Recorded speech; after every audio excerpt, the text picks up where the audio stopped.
Yeah, so I'm from South London, where we all pronounce our THs these days. Thank you, gentrification.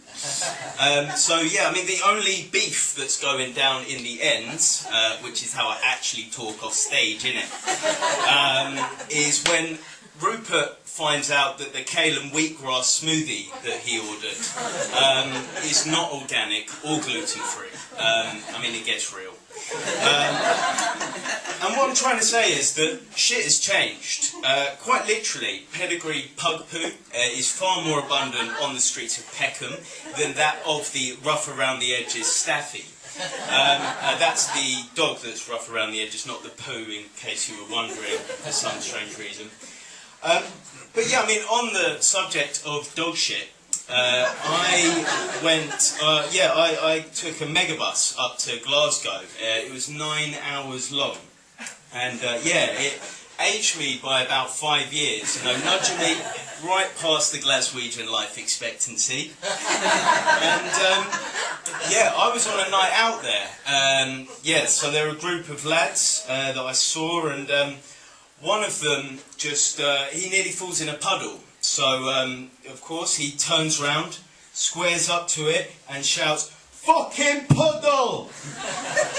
I mean, you would, wouldn't you? Fucking reflective bastard ye. And, so I decided to drunkenly reenact that hilarious scene later on. And, I got some giggles from some bystanders, some very pissed bystanders, albeit. And it got me thinking that what if this was all staged and I just performed in the 50th showing of Fucking Puddle? You can just see it in the bright lights, can't you? And,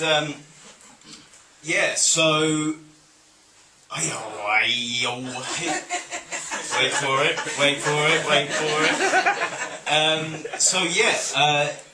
The bright lights there of Fucking Puddle, you've got to see it, right? It's going to be a fantastic show. So I then went to,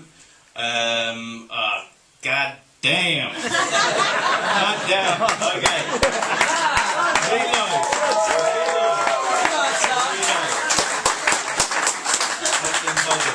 Fucking puddle. I mean, my reenactment of that show would of course be called Fucking Puddle Reloaded. And, I will try and move on now. I really just love saying fucking puddle. Back down in Brighton. What is, hugely abundant during the summer months is international students blocking the pavements.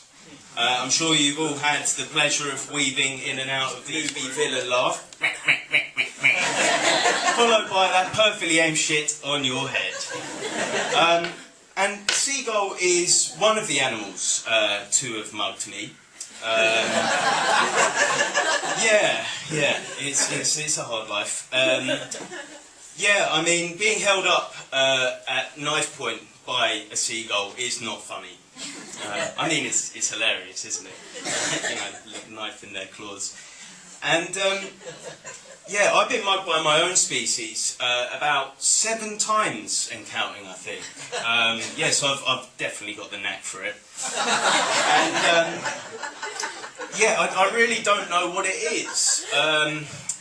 When I was 15, I did love a good Rolex. I used to hang out in some pretty dark alleys. I don't know if it was the Mug Me tattoo I had branded on my forehead.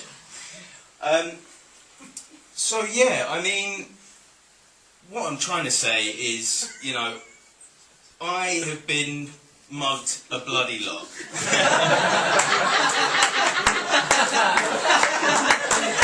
And I once, at one point, tried to outsmart my assailants, and this was done by concealing my phone in my boxers. So this was around the Christmas period, so my ringtone was suitably festive. So here's how it went down. So, guy comes up. Hey, what you got for me, bruv? and all of a sudden, fucking shit. Nothing. I ain't got anything, man. And yeah, unfortunately, he didn't give a shit about the fact that the phone was in my pants. He just grabs it from me while it's still ringing, looks at it, looks up at me, and just says, "Your mum's calling, you jingle bell end." And I got to hand it to him. Yeah, I mean, quite literally in this case. He was the wittiest mugger who ever mugged me. And I know what I'm going to do next time. I've got a technique for when, said mugger comes and tries to jack me. So they bop up to me, and I just break their stride by pointing down on the floor and shouting, "Fucking puddle!" Thank you, everyone.